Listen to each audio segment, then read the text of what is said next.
अगर आप पीएचडी करने का सोच रहे हैं साइंस की फील्ड में इंडिया में रहते हुए, तो इस वीडियो को ज़रूर एंड तक देखिए, क्योंकि इस वीडियो में मैं आपको बताऊंगा कि क्यों Indian institute of science IISc Bangalore India में बेस्ट इंस्टीट्यूट है पीएचडी करने के लिए।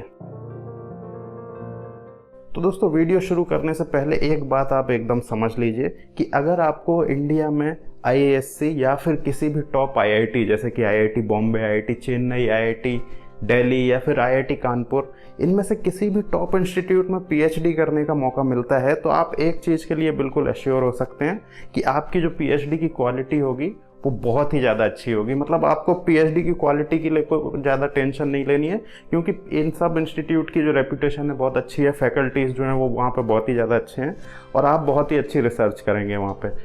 IIT और IISc में पीएचडी करने का कुछ और डिफरेंस है, वो मैं इस वीडियो में डिस्कस करूँगा।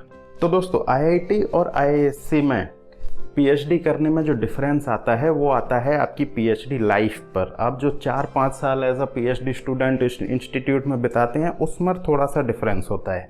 तो अगर सबसे पहले बात करें IITs की, तो IIT का जो उनका फ्लैगशिप प्रोग्राम है वो क्या है? वो है 4 ईयर बीटेक प्रोग्राम। IITs की पूरी दुनिया में जो उनको जाना जाता है वो उनके बीटेक प्रोग्राम के लिए जाना जाता है। पूरी दुनिया में जो IITs का नाम है वो है उनके 4 ईयर बीटेक प्रोग्राम की वजह से। तो इसलिए IITs का जो मेन फोकस होता है, वहाँ के एडमिनिस्ट्रेशन का जो सबसे ज़्यादा फोकस होता है वो होता है अपने बीटेक स्टूडेंट्स के लिए, ना कि उनके पीएचडी स्टूडेंट्स के लिए। इसके कॉन्ट्ररी अगर IISc की बात करें, Indian institute of science Bangalore जो इंस्टीट्यूट है उसकी बात करें, तो IISc एक रिसर्च इंस्टीट्यूट है। उसका जो प्रोग्राम है वो पूरी तरीके से डिफरेंट है। IISc का जो फ्लैगशिप प्रोग्राम है, जो उसका सबसे मेन प्रोग्राम है, वो है उनका पीएचडी कोर्स। इस वजह से वहाँ के एडमिनिस्ट्रेशन का सबसे ज़्यादा फोकस अब उनके पीएचडी स्टूडेंट्स पर ही होता है। IISc की जो पूरे वर्ल्ड में रेप्यूटेशन है वो उनके पीएचडी स्टूडेंट्स की वजह से है, ना कि उनके अंडर ग्रेजुएट स्टूडेंट्स की वजह से। इनफैक्ट अभी कुछ साल पहले तक तो IISc में यूजी प्रोग्राम था ही नहीं, वहाँ पर सिर्फ मास्टर प्रोग्राम और पीएचडी प्रोग्राम था।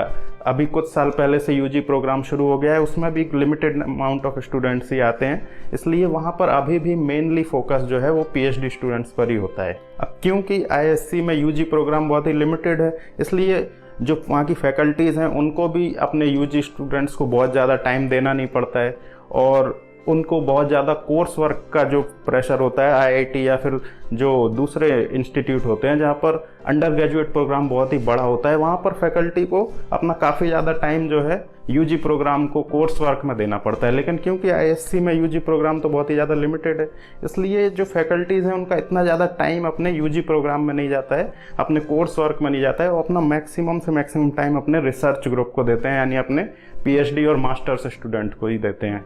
दोस्तों, ये बात तो ही फैकल्टीज़ की, लेकिन इसके अलावा भी जैसे कि मैंने बताया कि IITs में जो हैं बीटेक स्टूडेंट ही सबसे इम्पोर्टेंट स्टूडेंट होते हैं। उनके इंस्टीट्यूट की पूरी पहचान उनके बीटेक स्टूडेंट्स की वजह से है। इसलिए इंस्टीट्यूट में जो भी स्टूडेंट्स की जो मेन पोजीशंस होती हैं, लीडरशिप पोजीशंस होती हैं, जो आपको लगेगा बहुत ही ज़्यादा इंपॉर्टेंट नहीं है, जैसे कि मेस कमेटी में होना, स्टूडेंट काउंसिल में होना, जिम खाना के जो रिप्रेजेंटेटिव मेंबर्स होते हैं उसमें स्टूडेंट्स का होना, इसके अलावा एलुमनी सेल जो होता है उसमें स्टूडेंट्स का होना, इन सब जगह जो भी लीडरशिप पोजीशंस होती हैं स्टूडेंट्स की तरफ से, वो मोस्टली IITs में बीटेक स्टूडेंट्स ही संभालते हैं और पीएचडी स्टूडेंट्स के कुछ रिप्रेजेंटेटिव्स ही होते हैं। लेकिन IISc में इसका डिफरेंट होता है, क्योंकि वहाँ पर सबसे इम्पोर्टेंट पीएचडी स्टूडेंट्स हैं, तो ये सारी पोजीशंस जो हैं पीएचडी स्टूडेंट्स ही IISc में संभालते हैं। अब आपको लगेगा कि ये तो कोई इतना बड़ा इशू नहीं है, मतलब आपको तो अपने पीएचडी वर्क से ही मतलब होना चाहिए, क्वालिटी ऑफ पीएचडी से ही मतलब होना चाहिए। लेकिन एक बात ध्यान रखिए कि आप अगर पीएचडी करने किसी इंस्टीट्यूट में जा रहे हो तो वहाँ पर आप कम से कम 4 से 5 साल बिताओगे। तो ऐसे में ये बहुत ज़रूरी हो जाता है कि आप जिस इंस्टीट्यूट में रह रहे हैं वहाँ पर आपकी लाइफ कैसी होगी।